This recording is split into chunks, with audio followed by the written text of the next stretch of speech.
देश और दुनिया में खाटू श्याम जी के करोड़ों भक्त हैं। दूर दूर से लोग बाबा को खुश करने आते हैं।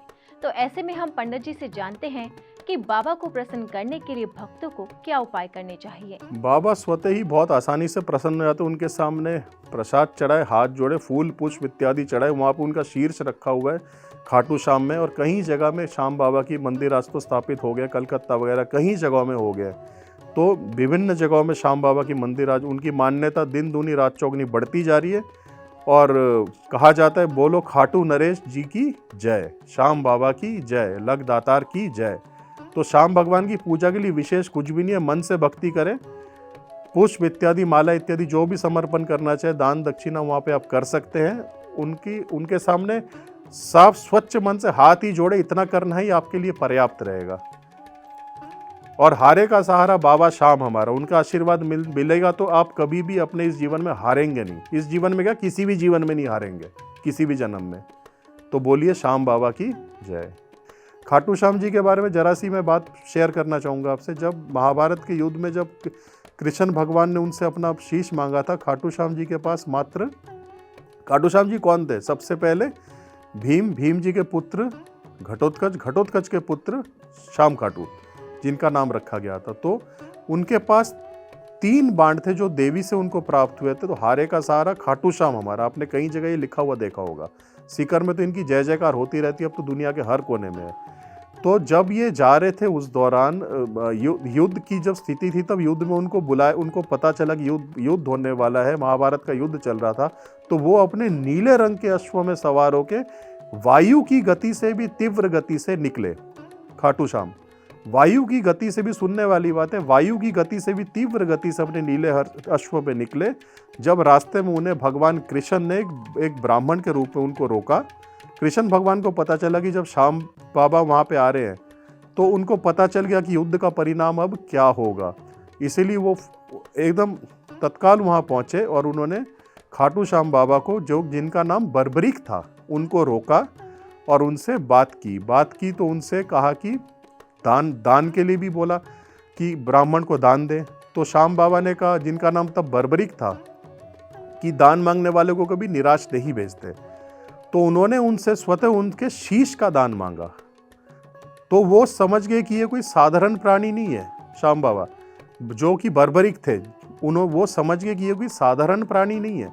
तो इन्होंने कृष्ण भगवान को कहा कि आप अपना असली परिचय दीजिए। तब भगवान ने अपना असली परिचय उनको बताया। उससे पहले उन्होंने उनका परीक्षण भी किया। भगवान कृष्ण ने, उन्होंने कहा कि आप बाण चला के, ये जो एक पीपल का बहुत बड़ा वृक्ष है, इसके सारे पत्तों को बींद के दिखाइए। तो उन्होंने एक बाण छोड़ा, जिससे उस वृक्ष के सारे पत्तों में से होता हुआ वो बाण निकल गया। हर एक पत्ते को उसने छेद दिया और अंत में वो पत्ता भगवान कृष्ण के चरणों के पास परिक्रमा करने लगा या प्रदक्षिणा करने लगा, कुछ भी आप कहिए। कृष्ण भगवान के चरणों के नीचे उस समय एक पीपल का शेष पत्ता रह गया था। तो जब वो पैर उन्होंने हटाया तो वो बाण उसमें भी शायद जाके लगा। अब भगवान कृष्ण ने उनकी शक्ति देख ली और कहा कि भाई, कि आप, वो समझ गए उनकी शक्ति क्या है। अगर ये बाण वो चला पाते तो एक ही बाण से उनको 3 बाण की भी आवश्यकता नहीं रहती, समस्त महाभारत का युद्ध वहीं समाप्त हो जाता।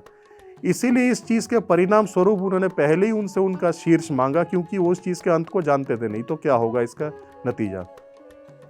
उन्होंने जैसे कि वचन दिया था, तो उन्होंने अपना शीश उनके अपने धड़ से अलग करके भगवान के चरणों में समर्पित कर दिया। तभी सारे देव देवी इत्यादि स्वर्ग से प्रस्तुत हुए। उन्होंने अमृत वर्षा की उनके शीर्ष के ऊपर।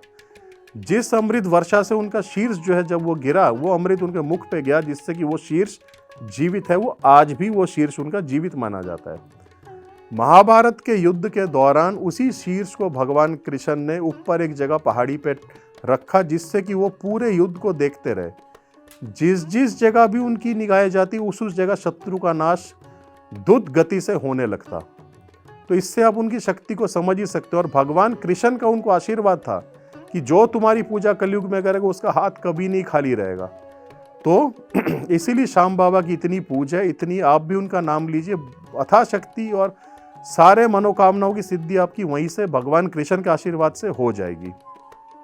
युद्ध के अंत के परिणाम में जब पांडव जीते, सबने कहा कि युद्ध में मेरी ताकत से कोई कहता है, भीम ने कुछ कहा, अर्जुन ने कुछ कहा, नकुल, सहदेव, युधिष्ठिर, सब ने अपनी बड़ी बड़ी बातें करी।